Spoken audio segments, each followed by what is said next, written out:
Hello, everybody, and welcome back to Disciples of the Force podcast. I'm your host, Austin Hyatt, and this is my beautiful co-host, Spencer Silva. It's me, Spencer Silva. Hi.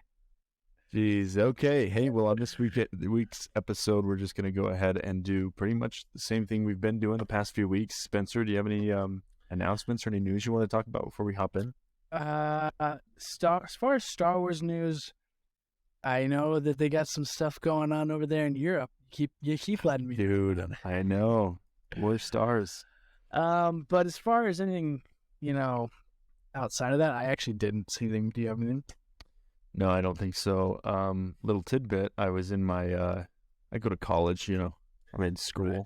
Sure. I was in a class the other day, and this super nerdy kid is talking.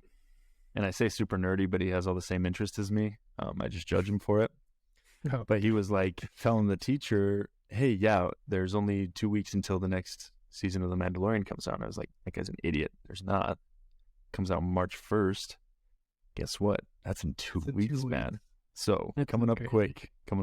So that's really the only thing I've got to say, but I'm excited for it. So that's crazy. I didn't realize it was that quick.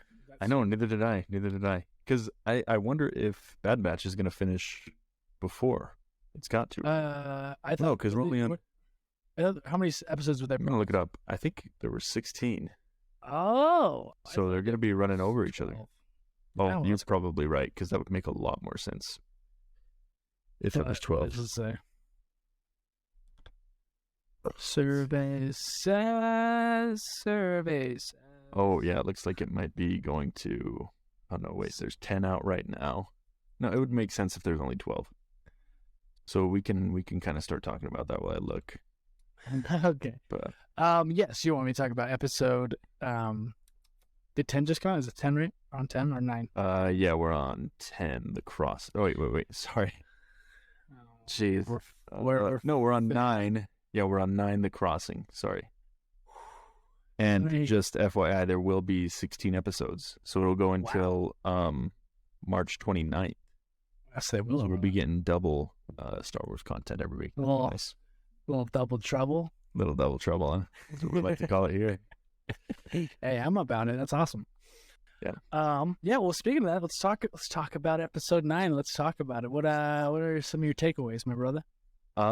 Yeah, it's kind of hard every time we go from a super exciting, like, lore building episode to a kind of slower one. I'm not the type of guy to complain about, like, people call them filler episodes. I don't care, whatever content we get is good. But this was kind of a slower episode, like a little bit more, like you said, emotional one. Takeaways I had, I don't know, this season they're just really trying to build each character individually. Like, we're learning a lot more about every character than we did in the first season. Like, for example, this one revolved around, spoiler alert, as always, this episode revolved around Omega's relationship with Tech, and like how he's not the best brother, I guess, to her. But I hadn't really even noticed that. Had you? Like, that Tech had been being a dick to her? I noticed in that episode, it really, like, the way he was talking to, like, to Wrecker, like, I could, like, that one, they made it really. Yeah. Oh, yeah. This episode, but I mean, yes. Outside of that, there wasn't really anything I saw. But yeah, for sure, he was like, you could tell. I was like, I took the impression, like, man, he's kind of being a real dick right now. Yeah. What's going on? No, I agree. It was definitely more of an emotional episode for sure. But it kind of reminded me of the Fly episode in Breaking Bad, not in the sense of, like, but like how they're confined in that little space. They really can't go anywhere. Mm-hmm. It's really more about talking about the characters and their character development. So I thought it was interesting. I thought it was, like, a really fun episode because, she's really heartbroken. Echo's gone. Crosshair's gone. Like, her whole family's breaking apart. And just like it says, Tech, he just doesn't even he doesn't care, Right, yeah. For reasons that are later revealed, and we'll kind of don't know about. Dude, another weird thing from the episode was when she kept asking where Echo was. There was a weird line in there where Tech was like, Echo had his own path, just like Crosshair or something like that. I was like, what? Yeah, it sounded like he was choosing something dark. Yeah. Evil. And with Echo leaving last episode, it was kind of sudden, you know? Like, I think it was fitting that we kind of like, I mean, we said this last week that we focus more on less characters. Mm-hmm. But I wonder what happened for him to decide to not keep going with the Bad Batch. Yeah, man. I wonder if there's something behind the scenes. You know, maybe that's what they're gonna follow later. But yeah, Yeah. it is interesting, subtle for sure. But if he's working with Rex, it's got to be good. So, I don't know. Yeah, it's true. Yeah, I don't know why the way he made it sound was like he's going down a dark path. Right. The other thing I was gonna say, did you notice in the episode it was kind of weird? Omega was playing with that rock. Do you remember that? Like the very beginning, and like it was almost like I thought she was gonna start using the Force. That's literally because the way her hand was playing with it, and I wonder if it was a little bit of a foreshadow. I wonder if the first time because it was like a long shot on her hand. Right. This is pretty long. Okay. Yes. Yeah. I know what you're talking about. Yeah. Yeah. So hey, yeah. Well, we've assumed that she's Force sensitive. It's pretty much a foregone conclusion at this point. Let me read the upcoming episode names just to see if there's anything. Oh, maybe. Okay. Check this out. Okay, I'm checking. So the next episode is called Retrieval. So that must be when Sid somebody comes to pick the Bad Batch up. Oh, by the way, we got to talk about Sid. What a bit, bro. The ending. Then the episode after that is called Metamorphosis. So like a changing, maybe she'll change into more of a Jedi role or like experience her powers. Then the Outpost, Pabu, Tipping Point. Ooh. Oh, exciting. That's a good one.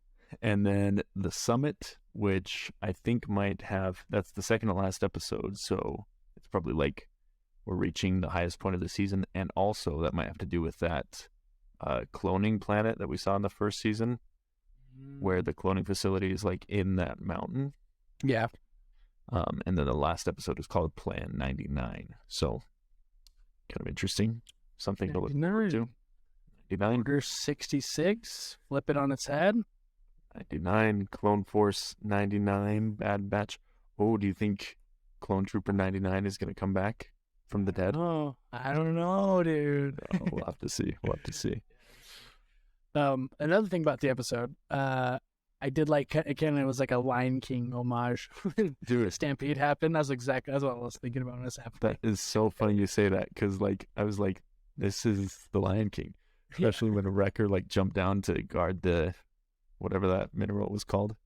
He's like getting trampled. I was like, this is exactly from the Lion King. So that's kind of cool. I feel like it was the first successful mission because she did get a lot of the minerals towards the end and they used it to open it. So, I mean, I feel like it's the first time they've actually retrieved something. And then, of course, Sid does them dirty.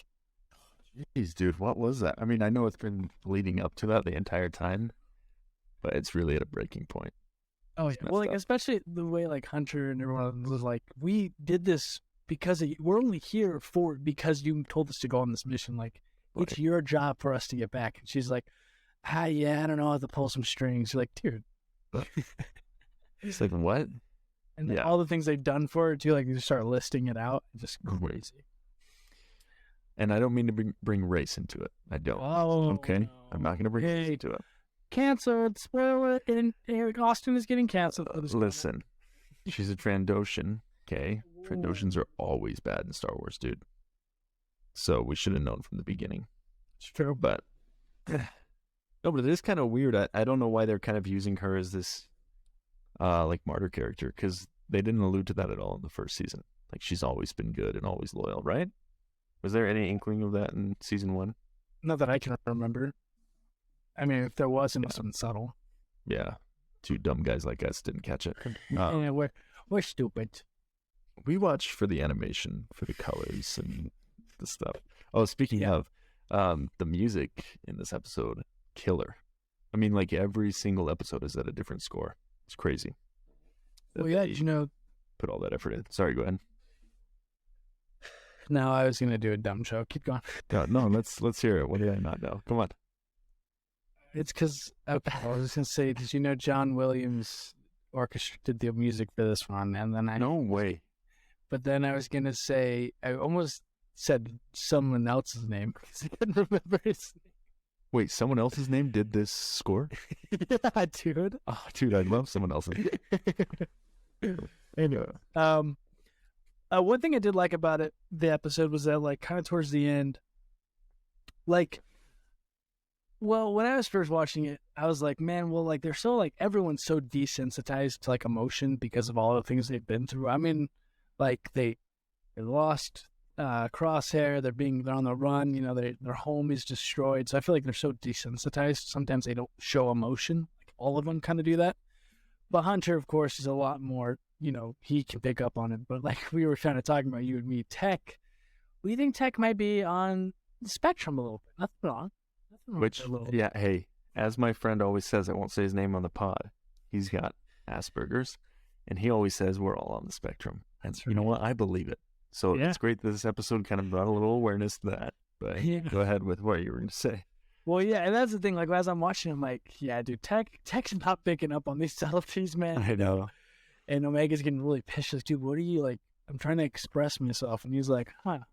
He's like, but I do like how he's like, well, I'm still sad. Like, I'm absolutely sad. But like, he kind of more logical based, like, it sucks, but they made the decisions. We have to move on. And that's like, that's a very logical way to look at it. That's how people should. If you didn't have emotions, that's how you would look at anything. Like, okay, move on. But I did like how, you know, he kind of sat there, like, trying to reflect, like, okay, maybe I can see where she's coming from. I thought that was kind of cool. Yeah. It was really cool how he talked about, like, it's harder for him to express those things and understand how others are feeling, which gives us a little bit of perception. I feel like everybody's kind of filling into their, and we've talked about this too, but everybody's kind of filling into their roles. Like, Hunter is like the dad, you know, the parental figure that's caring for Omega. Bobby Hunter. Wrecker is like the older little brother that has like the same playful kind of dumb personality as Omega. Not that she's dumb. Wrecker's dumb. Wait, are you saying women are dumb? That's crazy. No, and then now Tech is going to be kind of the and then we talked about how Wanda Sykes' character. Do you remember her name? Nope, but I know you do. Crazy. Neither do I. She is kind of like the mother figure for Omega. So Tech has kind of been in this limbo, right? But now it's kind of nice to have that fleshed out to what his personality is going to be going forward. Yeah. So maybe that'll, I don't know how that'll work as a story element, but it's good to know. It'll be good. And her name's Fee. Fee Genoa. Mm-hmm. I knew that. I know you knew. Just testing you. Yeah, I was just messing with you. I didn't mess with you. Let's see if I have anything else in here. Successful mission, desensitized. Yeah, no, that's really. Well, actually, that was something I was going to talk about. Going back to the Stampede when Wrecker has to go and jump on it, like, you look at everyone's faces, like, even Hunter's not that worried, like, about Wrecker. Omega's the only one who's like, dude, like, you were just okay with this. And so, also kind of like, you know, they're all that in a way, but of course Tech is more. But they just, you know, I think they've just seen so many things that that's just kind of what the characters are at right now. But anyways, I thought that was interesting watching it. Yeah, they're just so hardened and they're that too. Like, the good thing about the Clone Wars is it kind of showed us how human the clones were. But this Clone Force 99 are like set apart. You know, they're hardened even to those feelings and thoughts. You know, like they call all the regular troopers regs, and they're like cut from a different cloth. So it makes sense that they wouldn't be as relatable or as endearing, you know, at the beginning. I think they'll just develop more and more into that. So yeah, I agree. Absolutely. Do you have anything else? Should we jump into the wheel kind of early this week, huh? I know. Well, the thing is, it was kind of a slower episode. We talked about it, so right. But I mean, we got a good few minutes talking about it. Yeah. Really, what I'm excited about is because not as much in this series, but usually these stories are kind of told in multi-episode arcs. So I'm excited to see where this arc goes, because this episode was obviously setting something up for a fallout with Sid. So yeah, next week will probably be pretty action-packed, I'm sure. So yeah. Oh, yeah. The way they ended it was, for sure. All right, you ready to spin the wheel? Let's spin that wheel. That wheel. Yeah. Never once said it at the same time. I know we have a little bit of, Yeah. So, Ooh, High Republic. High Republic. So this one is the question. So let me remove this. About this one comes from our viewer Austin. It's 2 weeks in a row. Crazy, whatever. Crazy. Well, the good thing is we might be able to cover this one in like 10 minutes, so we could Probably do a first here on the Disciples of the Force podcast and spin twice. a double feature. That's what I'm thinking, a double feature. Okay. So the full thing is are the High Republic book series, or is the High Republic book series necessary reading for upcoming projects? Did that make any sense? Sorry. To me it did. So I'm gonna say yes. So basically we're saying if a new project is coming out, like for example, The Acolyte, which is coming out later this year, my most anticipated Star Wars series of this year, it's set in the High Republic era. Can I just start watching that, or do I need to read all the High Republic books leading up to it? So I think that's all we wanted to talk about. Yeah. What do you think? Well, what do you think Disney's going to do? I feel like knowing Disney and how they handle things, they're going to make it so that you don't need to know. Like, I think they're going to grab characters that are in those books, but they're going to give them enough of a background, enough of like, you can just, if you've never read them.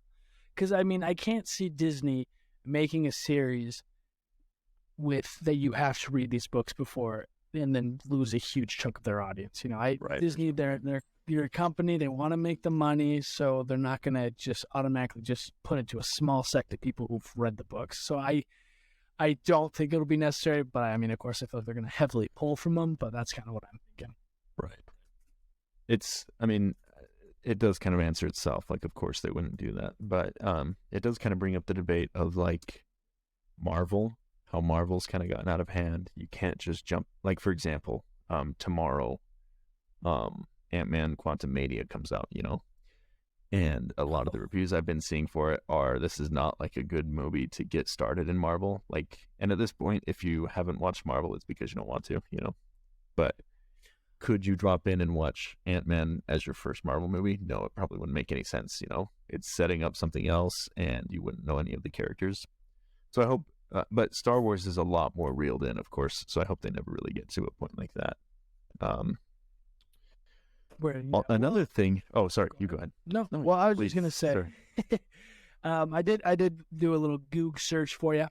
Let's hear the Goog. It says the High Republic era is mainly confined to books and comics for now, outside of some potential nods in the third season of The Mandalorian or the upcoming Ahsoka series. However, fans would be wise to start brushing up on the era's ins and outs before The Acolyte starts streaming on Disney+.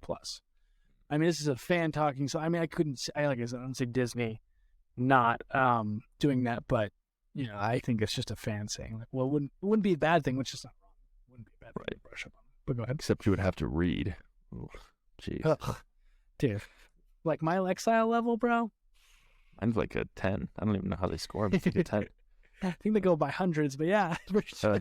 It might just be a 10. What else was I going to say? Oh, that's one thing. The thing with me in Star Wars books is I just can't really get behind them, you know.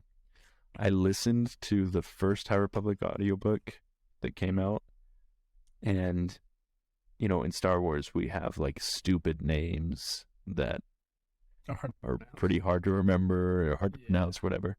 So even though somebody's reading these names to me, I'm like, they'll talk about them a couple chapters later, and I'm like, I don't even know who this is. I don't even remember the description, you know. Yeah. So that was kind of hard for me. I'm sure if I actually read it, it'd be a little bit easier and I'd be a little bit more involved, but I just don't want to read all the High Republic books in order to see everything. So I think how many are there? 8 or 9? Well, they dropped a bunch at the same time at the beginning of 2021, I think. I'm getting my years mixed up, but Republic books. Go ahead. It could have been 2020 because I was living in Cedar. Oh my gosh, there's 11 of them. So yeah, 2021 to 2022. It's the span of 11 books. How long are they? Pretty long?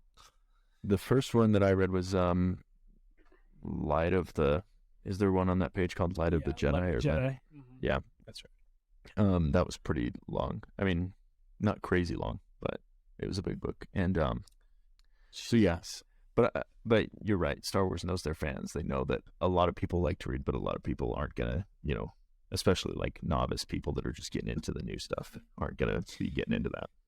Yeah, like you're saying, I can't imagine Disney putting out The Mandalorian, all these things that have never required any additional knowledge other than movies. And then they're just like, all right, figure it out. I mean, if they did do that, that success, it wouldn't be successful, Right. Well, and then there's the flip side. You just made me think of this. Like, okay, give it to me. so a lot of times, especially with the sequel trilogy, so many things didn't make sense that Disney had to put explanations into books later. And they've been doing this forever, since the prequel trilogy too. If something didn't make sense or there was like a plot hole or something, they would write it into the novelization of the book afterwards. Or they would put it in some other like obscure book that kind of explained a detail later on.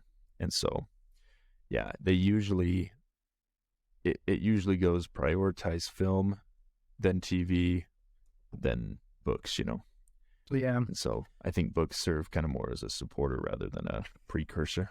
Yeah, I agree. I think if they're putting it in a book, it's to support what they've already done and clear up some of the mucky parts of it that you're like, Right. I don't understand. Right. But I mean, I also think they could have done comics. I mean, they acquired Marvel. They put out the Darth Vader series, and comics are easier to read. I mean, they do have to put a lot more out. But they're easier to read. I could be wrong, but I think they did make. did they? Yeah, let me see. High Republic comics. I think they did make a few comics. Yeah, there's a bunch. Come on, man. So Brush up on your reading. So you're telling me I'm gonna have to read comic books? No freaking shot. Dude, yeah, no way. But no, there are a bunch. So it looks like it's just one High Republic series, but there's 16, 17 issues. So yeah, I'm looking here. Yeah, there's Marvel, the Blade. we should buy those. We should buy those legally and read them together, and then talk about them on the pod. I was actually thinking about. I just looked on Amazon, only about $15. So are you talking about the comics or the book? No, I'm talking about the comics, but we could do the books too. Well, I have no idea how much the comics are. Sorry. Oh, well, because usually they're expensive. I went to go buy some of those Darth Vader comics at the Barnes and Noble. Lots of money. Yeah. Not doing that. Yeah, we'll just acquire them illegally. Yeah. I mean, I said legally. You said legally. Yeah, that's it was the record show. I said legally. That's pretty much all. Well, one more thing before we move on. Sure. Yeah, brother. Another thing about Star Wars books, like, do you remember when Tales of the Jedi came out and everybody was super pissed about the Ahsoka arc?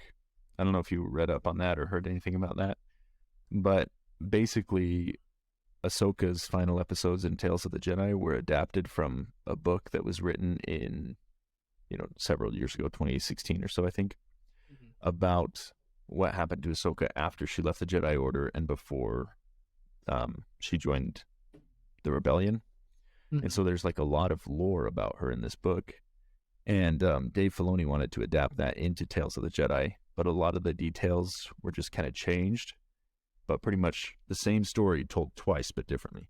So a lot of fans were upset, and they were like, well, what is the canon then? Like, did this happen? Did the TV version happen, or did the book version happen? And they were really upset because some of them, of course, the book's going to be more fleshed out and detailed, so everybody liked that one a little bit more. And then he kind of, which I think when Lucasfilms owned it, it was always movies, TV, books, and comic books. That was like the order of canon. So if they made a movie that contradicted a book, it was the movie that was the canon. But I don't know how it works under Disney or under anything. So yeah, I see the frustration of fans because you have two different, like, the same exact story being told by different parts. It would be frustrating because you want sorry, just burped there. Sorry, but you do want continuity. You mean, I don't want to see how is there two of the same story? But I could see Dave Filoni being like, well, I love the story, and I know not many fans are going to read the book, but there are a lot more will watch the series because that's easier and they have more time to do. So I'm going to put it to there so they can, have a way of actually hearing the story rather it didn't just exist. exactly. And so, yeah, I agree with Dave Filoni. I would have done the same thing. It's like, Yeah, I'm definitely part of that camp. it's like it's an adaptation of the book. I guess that's what I would have just said. Like, just look at it as an adaptation. It's not a different story. It's the same story, just adapted it so it's visual. Exactly. Yeah, it's just different from the way you imagined it. Yeah. But yeah, a lot of times, like, you'll see videos of people detailing what happens in a book. Like, I remember that book about Obi-Wan and Anakin that takes place before episode 3 or before episode 2, maybe. It's called like Brotherhood or something. Apparently it's a fantastic book. I haven't read it, of course. But I remember seeing a bunch of videos of people talking about, like, I wish we could see this on the screen. And I think that's the majority of fans.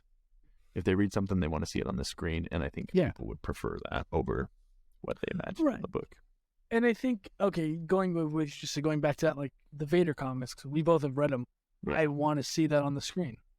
Right. I don't think it would take away from what's already been said. It's like, I'd take that and adapt it to a film. Exactly. Or a TV series, because I want to see that because this is so good. So I guess it is kind of silly that some people are getting mad because it's like, well, why wouldn't I want to see this? Right. And if they changed a bunch of details, would you care? I wouldn't care, No.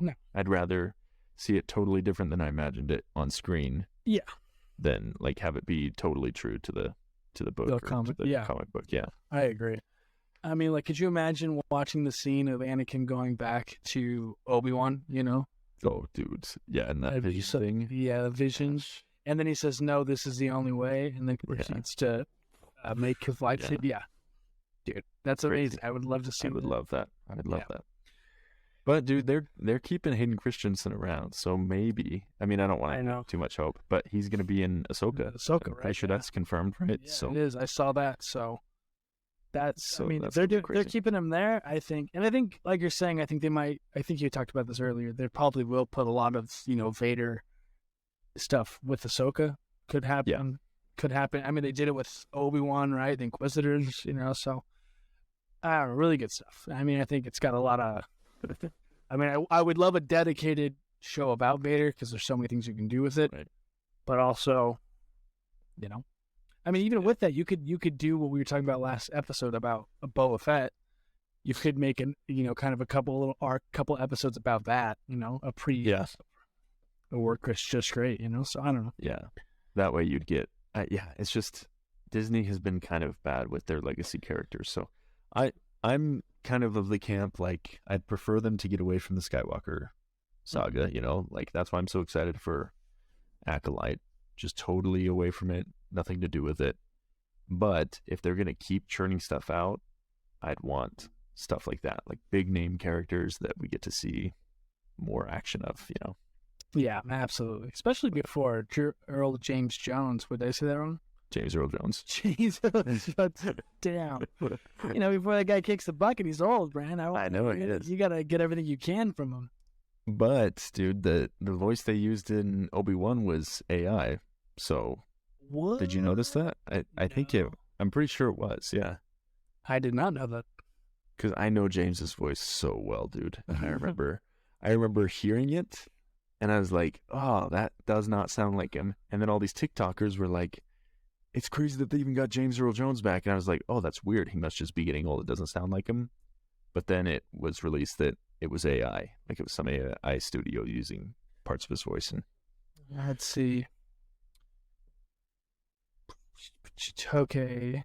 Yeah, you're right. It says, according to Vanity Fair, Jones had signed off on Disney using recordings of his voice and re-speechers software to keep Vader alive. Lucasfilm veteran Matthew Wood told the outlet that James guided the Sith Lord's performance in Obi-Wan Kenobi's acting as a benevolent godfather, but it was ultimately the AI that did it.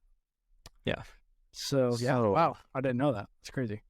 Listen, I love James. I want him to live forever. But that being said, they could easily do it without him. Yeah, they could do it without him, unfortunately. This freaking world, man. It's just taking all the good ones, man. Taking Betty, taking the Queen. Yeah. What's next? James Earl Jones? Come on. That better not be. But yeah, anything just Carrie Fisher did. Ah, dude. Rest in power. Rest in power to my girl. No, I think I'd say you want to shot another way. Hey, we're 30 minutes in. Let's spin it. The funny thing is, since we're remote, does it lag at all? Like, is it going to sound like we're not even saying it at the same time?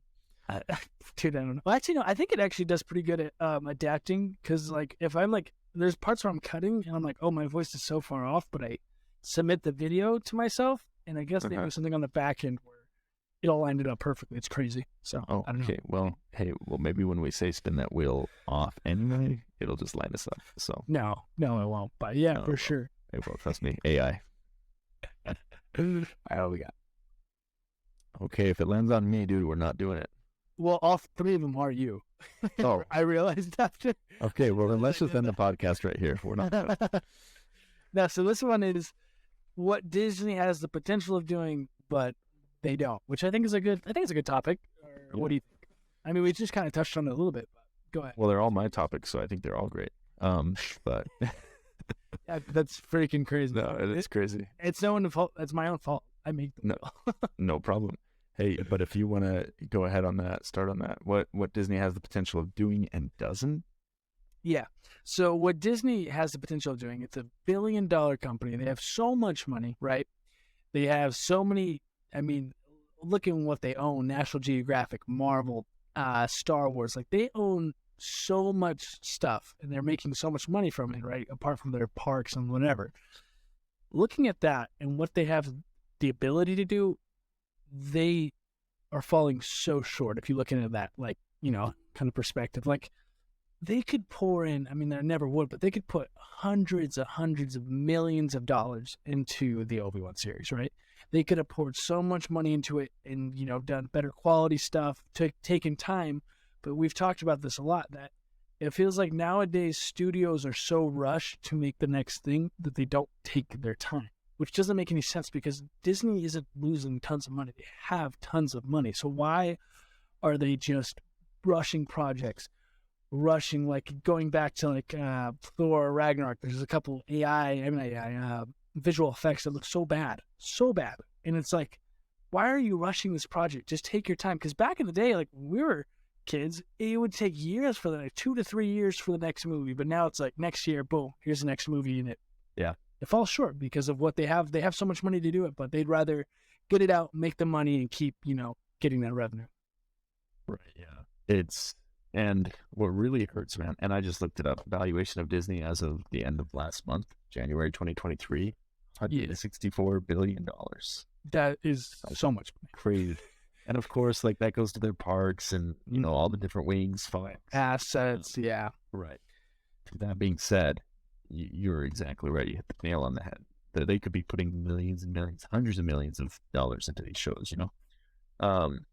And, you know, I don't think that's necessarily, well, first off, I don't love the ideas of, I love series in that you have the time to explore characters more than you could in a movie. But the idea that, like, we need to churn out 4 or 5 series a year, just kind of crazy to me. Because what really hurt me was seeing how good Andor was, you know? And of course, I'm the biggest Andor fanboy. But they did it the old school way, you know? They didn't spend, I mean, they spent money filming on location, building sets rather than using the volume. Like, they took their time and invested their money well, and it was a fantastic series. It looked great. It felt great. Felt like old Star Wars. And, yeah, Disney just has the potential to do that with everything if they just take their time and put some heart into it, and they just don't, you know?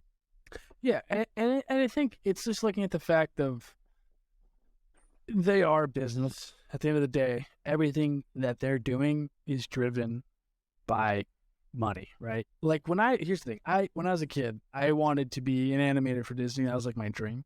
And so I would study Walt Disney. I loved watching any documentary. And, like, you look at what he had in his vision, like, it was so different. You know, I wasn't alive, of course, but reading about it, it's like he didn't care about money. That wasn't his motive. His motive was to bring happiness, you know. He created Disneyland just because he wanted a park for his daughters to play.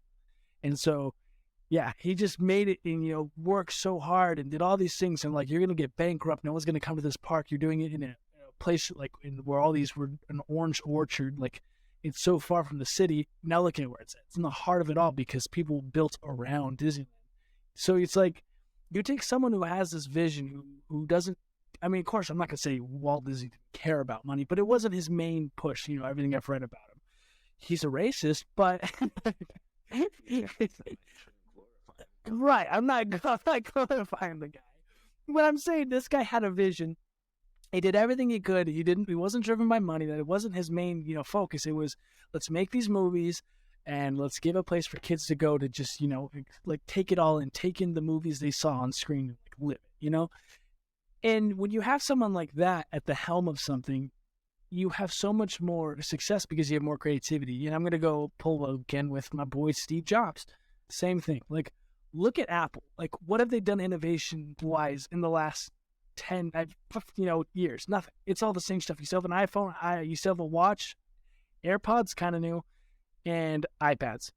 Like, they're upgrading them, but they're not making anything revolutionary. Whereas when Steve Jobs was alive, that's all they were doing. They were breaking the mold. They created their own thing. So what I'm trying to say with all that is Disney is now a business, and it's lost so much of its creativity, so much of its ability to make, Star Wars even bigger and take its time and like really craft it out.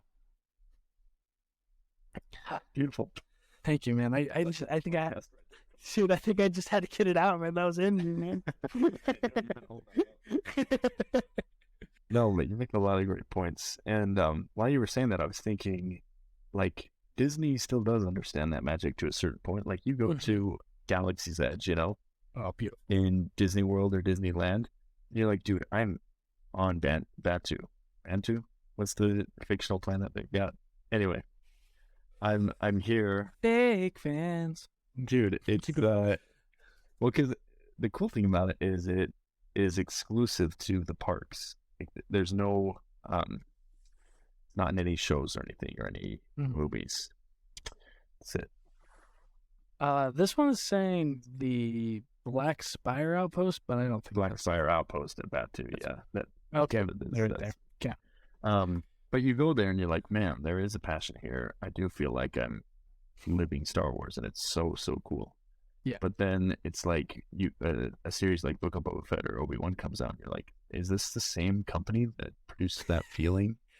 Yeah, it's like so crazy, and that's part of the reason that it's so crazy that Disney has rights over Star Wars, because you look at George Lucas when he was creating the first few movies of Star Wars, like big studios like Disney.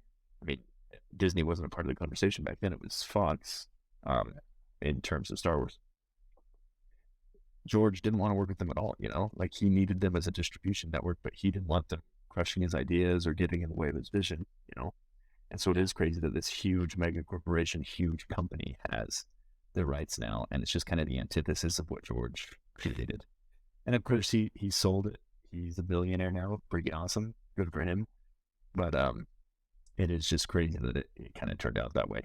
And it's like, well, what else would you expect from a huge company that doesn't really care about its viewers, as much as we think they should? Yeah, I mean, I think you nailed it on the head. Like, going back to, like you said, when you walk into Galaxy's Edge, like, it's so, like, kind of secluded. You walk in through that little, at least in Disneyland, that little little tunnel. Boom, you're there. It's crazy. I remember the first time walking through, I was like, this is amazing. And it's like, I think Disney does great on that aspect of parks because they want to keep that, because that's what they're known for. It's so awesome. But going back to what you're saying with like, I don't want to misquote this, but in his book, I think he talked about how when he was doing Empire Strikes Back, the Fox executives had a lot of like things they wanted to do, and he clashed heads a lot with them because he's like, no, that's not what Star Wars is. I'm not doing that. That's not what this is about. This is what we're making.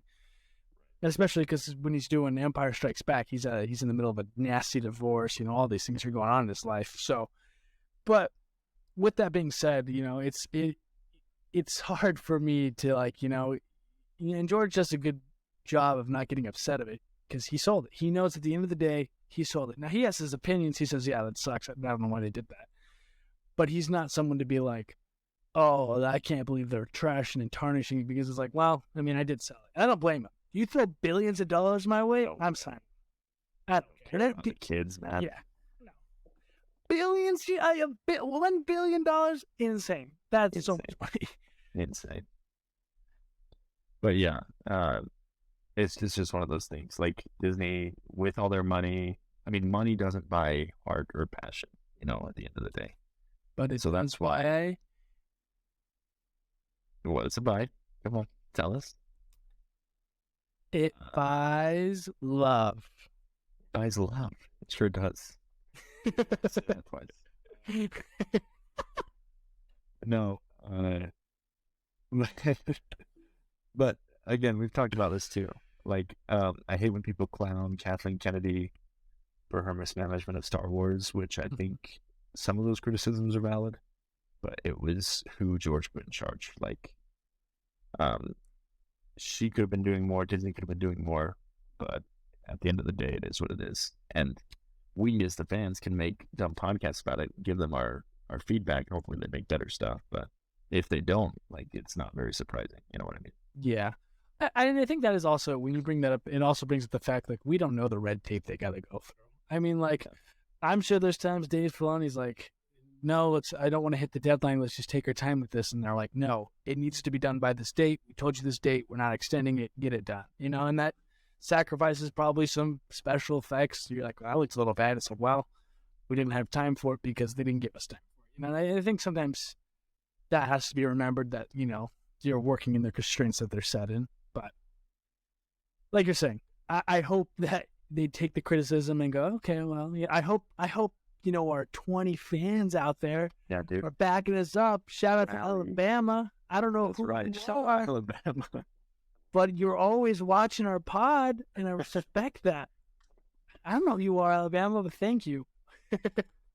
But yeah, like, at the end of the day, like you said, there's so much red tape. They're a publicly traded company, one of the biggest ones in the world, Of course, there's shareholders' interests, and if you don't pump out a certain amount of shows or a certain amount of things, you want to look flashy for people to keep buying your stock and keeping it. It's just one of those things. You have to, in a business like that, you have to care less about the fan than you do your shareholders. Yeah. So, I mean, yeah, going back to any place you ever worked, I mean, there's a point where your boss is like, I don't really care what the person's saying because this has to be done this way. Like, it happens. It's life. It's a business. Everything's pushed by money. It's whatever. Money's a all you, Lord. I'm not about it. Seriously. But I want to be a billionaire, but I'm not about it. Dude, if we keep doing this pod, we're going to get there. Billionaires. Yeah, man. Hey, we should start a fight, me and you, right now, and go TikTok famous, because that's what our more engagement. Yeah, dude. Okay. When you wish I'd be opposing again. See, this Darth Vader isn't a very well written villain. Okay. Why do you say? Well, I don't know if you're doing a bit. Hey, I don't know if you're doing a bit. I'm leaving it there. I don't know if you're doing a bit. I don't know if you're doing a bit. That's the worst thing you've ever said. Okay, listen, man. You watch this. I'm going to break this right now. Don't. You put that back. He's so menacing because, hold on, when he when he was first on the screen, people booed him. They didn't even know who he was, and they booed him. You want to know why? Because he's one of the best villains ever written. He doesn't have to show his force skills, his capabilities, okay? People are scared of him because of what he's done in the past, and we didn't get to see his peak in glory when A New Hope came out, all right, dude? So back off, watch Rogue One, watch the end. That's his full potential. Shut your mouth. Do you think they booed him because he looked stupid? Okay. You guys got dumb? You're messing me up. No, listen. You got to sit back and listen. I just listened to you for 5 minutes, it felt like. Do you think they booed him because he couldn't wield a lightsaber? He was swinging around like a baseball bat? Oh, he beat some 80-year-old dude. Oh, most menacing villain of all time. So cool. Then he couldn't beat a barely trained 20-year-old who had just spent 13 days with a little green dude on ketamine. I mean, he's not that great. Okay, who's better? Who's better in the Star Wars universe? Give me one person, please. In the Star Wars universe? Yeah.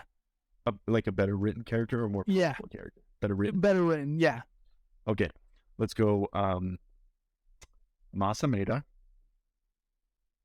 Next. Max Rebo. Next. Let's see. Jar Jar Binks. I know that's controversial. Dude, now you're really trying to get under my Listen. I mean, he's not that entertaining. Oh, hold on. Everybody should have seen it coming. Apart from the bit we just did, I do want to ask you a question. Who do you think's more menacing, Moff Gideon or Darth Vader? I mean, like, That's not even a question. I mean, it's Darth Vader. Right, We're but done with the bit. We're done with the bit. yeah, sure. I mean, I guess clearly it is Darth Vader, but I don't know. I think I love some of his aspects of like what he like. Moff Gideon is just in his own realm. What he is so cool. Like, I'd be scared of that dude. I like Moff Gideon because he's like in control. Like he's calculated. He's smart. And he's in control of his emotions, whereas Darth Vader wasn't. But the thing, I know I did. No. We're done with the bit. Okay. The thing about Darth Vader, I make fun of his costume, but I didn't mean to word that. I think it's so cool. You know, that's one of the cool things is it's already set up. Like before we even see, well, we've seen him on the screen in The New Hope, but before kind of the climax of these movies, and we see the full power of Darth Vader, it's set up. You know, Obi-Wan talks about how he killed Luke's father. You know, he's more machine than man. He's evil. And then on top of that, he doesn't have that face where we can see a human and feel like close to them. He's this masked, evil, scary guy, you know? I think he's just written to be super intimidating. Even if George didn't have his full story fleshed out when he wrote him, and even if he started out as just some like general, just peak intimidating character. That being said, Moff Gideon is amazing too. I think for many different reasons, he's just as cool. Okay, I don't want that's like blasphemy. Okay, he's not just as cool, but yeah. But he's cool. He's up there. He is cool. I mean, he's very good villain. Yeah. I mean, but someone shoot, you said something that reminded me of. Well, yeah, that you brought up a good point, like how he's written kind of as a general, because I like watching New Hope. You know, it's always so jarring to me. Like he's just taken so much like what are they called, commands from Tarkin. Yeah, I'm like I totally forgot about that because I don't know why. I just watched The New Hope a couple months ago. I was like, man, you know, like this is the life he wanted. You know, like he left, you know, being a Jedi to just be a freaking servant in the Empire. And I mean, of course, like you're saying, he wasn't fully developed at that point. Just, you know, George had just started writing. But nonetheless, like it is like it kind of still fits really well into the story because like he is just super well. Super well, because you know the lore that's been built up since then. It totally makes sense in that context where he's just sitting around kind of taking orders. He's still menacing and intimidating. But what we know about Anakin is he doesn't really want to be, like he wants, let me try to rephrase this. The whole reason he went down that path was to save Padme, right? After she's dead, everything's gone. Everything's off the table, you know? Like he's miserable. He hates everything about his life. And the only thing that brings him joy is like killing others and making them miserable, you know? Yeah. And so it makes sense that he would kind of be just kind of a cog in the machine. And obviously he wasn't, you know, but it would make sense that he would kind of be a cog in the machine because it's like, yeah, he's miserable. He's just kind of going through the motions. He isn't that full powered Sith that he thought he was going to be. And he does become that. Like, I don't know what I'm trying to say. Well, I know what I'm trying to say. I don't know how to say it. You know what I mean? But yeah. I think, I mean, because I see what you're saying, and it is hard because, you know, looking at Obi-Wan, and the series Obi-Wan, he's so crazy how, like, powerful, you know, intense he is. But when he's under the thumb of someone, he's very, kind of like a pet. He's just very submissive, you know? And going into, like you're saying, like, I mean, he lost everything. Like, he doesn't care. Like, whatever. Yeah, tell me what to do. I'll be your pet. I'll be your machine. If you want me to kill this whole planet, I'll go kill him. I don't care. Right. You know? So, no, I see what you're kind of going back to that Darth Vader comic that we both love. When he sees that vision of turning back to the light, of making things right, and then he says, no, this is all that's left. Mm-hmm. You know, if he wasn't that in that position within the Empire, what else would there be for him? Nothing, you know. So he just has to go through it and be a part of it. Yeah. I mean, because if he turned back, let's say there's a what if series of Star Wars, which would be awesome. I mean, Disney, are you listening? Hey, Disney, give your Mickey Mouse ears over here. Let me tell you something about it.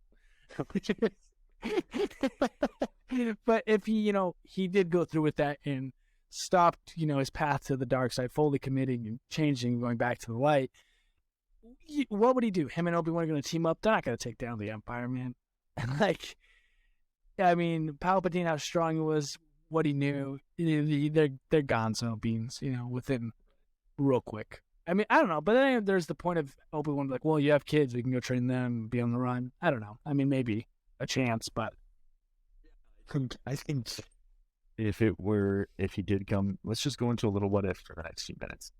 If Darth Vader turned back to the light, say, around the time of A New Hope, he turns back to the light, Obi-Wan survives, so it's Obi-Wan, Darth Vader, well, back to Anakin Skywalker, and this trust and this rapport is built where Obi-Wan says, hey, your kids are alive, they're super powerful, they have this huge potential, let's train them and become the 4 most powerful Jedi ever, probably, right? Like, right.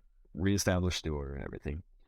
I think they could definitely overcome the Empire. The problem is, at this point, Darth Vader had done such horrible things, like he killed children and killed mothers and fathers. Is that bad? Well, yeah, okay. So, horrible is a strong word. He hasn't done horrible things. He's done questionable things. No, but like, he blew up a planet, and of course that was Grand Moff Tarkin too, but do you think the rebellion would just be like, oh, you know what, this guy, he's coming back to the light? Like, first off, nobody believes in the Force anymore. It's kind of it's an ancient religion, and they'd be like, okay, so let me get this straight, this mass murderer crazy dude just wants to join us now? That doesn't make any sense, and there would be no trust, and I think everything would fail. So I think you're right. I mean, yeah, dude, you're bringing in Darth Vader. You're like, dude. I mean, what are you gonna do? A costume change? He's gonna be in all of his black dark gear. You're gonna be like, yo, I don't know about this dude. He seems like he might just start chopping off heads. I don't know if I want right now. I think you're right. Some cool fan art of Darth Vader coming back to the light, though. So what? Can you share your screen or no? You don't have that capability. Oh, let me see. Come on, share. Oh, well, share your screen, please, Bubba. Well, let's pull it up to the screen. 1 second. It's got a package. Let's see what it is.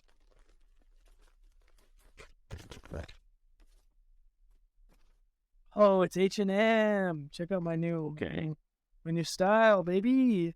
Oh, sweet. This is inspired by my friend Austin. I saw him wearing something like this, a knit polo, and I thought, looked like one. Yeah, for real. Man. Come on. There's some new dress pinks. Sweet. Yeah, it's just got a little merch right there. It's crazy. Got a little unboxing. Anyways, yeah, you got that. Bro, this is crazy. It's asking me to change my... Oh, geez. Never mind. It's going to make me quit Chrome because I never gave it permission. So if you just look on Darth Vader light side, there's like this cool suit of him with like a purple lightsaber. He's got these brown cloaks. Oh, this one, I see it. Yeah. Let me fetch. Freaking fetch. Gosh, I hate myself. What if I just text it to you real quick? There's a couple of them. Is it this one? Do you see my screen? Is it this one? Yes, that one. And then scroll down and then look to your left. Down a little bit more. That's the one I like, but this one, right in the center where your cursor's on. This one? A little bit. Oh, no, to the right. Sorry, that one. Yeah. I like that one a lot too. Pretty cool. Okay. Let me open images in a new tab. Let me be a little bot here. Let me switch share this tab instead. Boom. Yeah, if Darth Vader did not die at the end of Return of the Jedi and came back to the light side concept, yeah, that's actually super sick. Pretty cool. Okay. All right, I trust that dude. I'd rock with him. The costumes are the least of our worries, man. Or like kids murders, rampages. Which is not even bad, dude. chill. Okay, we're gonna use this podcast as evidence when little spinny boy snaps. And that's a little Yeah, you got a good point. I was just joking, man. It's a bit. Everyone get on my back. Yes. Yeah. Anyways, what else you got, buddy? We got what, 5 minutes, 4 minutes? You want to call it good here? I think that's plenty. I've never I had think nothing your freaking voice, dude. I was going to I think that bomb. I think we're done. Right at PG, isn't it? Yeah, I think the pod's done after this. I think you and I, that fight we had, I don't think we can do this ever again. Okay, for the record, that was an act. It was. I love Darth Vader. I would. We're clickbaiting. Let's see. Yeah. Yeah, we're looking for some more interaction by arguing. But yeah, Spencer and I both love Darth Vader. Maybe a little too much. What do you think? I love, dude. Yeah, absolutely. I'm building. I didn't show you this. I am. Let's see it. Let's see your progress. I'm building my Darth Vader. Oh, very cool. For those viewers on YouTube, I'll show you what the finished product looks like. Sheesh. I was a little bit more dedicated than Spencer. It took me a few hours. So, how long is that taking you? Started on it yesterday, so Sure. about an hour and a half. Well, you made me play Warzone last night, man. I was building my Lego. You yelled at me. So I didn't do anything. I anything. Okay. I was gonna tell you real quick. My new boss just got a promotion on my job. Don't worry about it. Very congrats, everybody. Let's think. I've got a donate. Don't have a. So I figured out the reason why I didn't work last time is because I didn't do live. But thank you.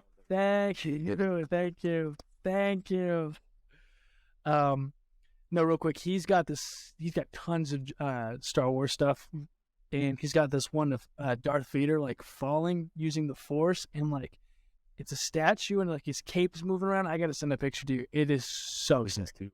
Dude. Do you know who makes it? Is it Hot Toys or what? It's a discontinued like sculpture company. He told me the name. I forgot. I'll have to send them to you.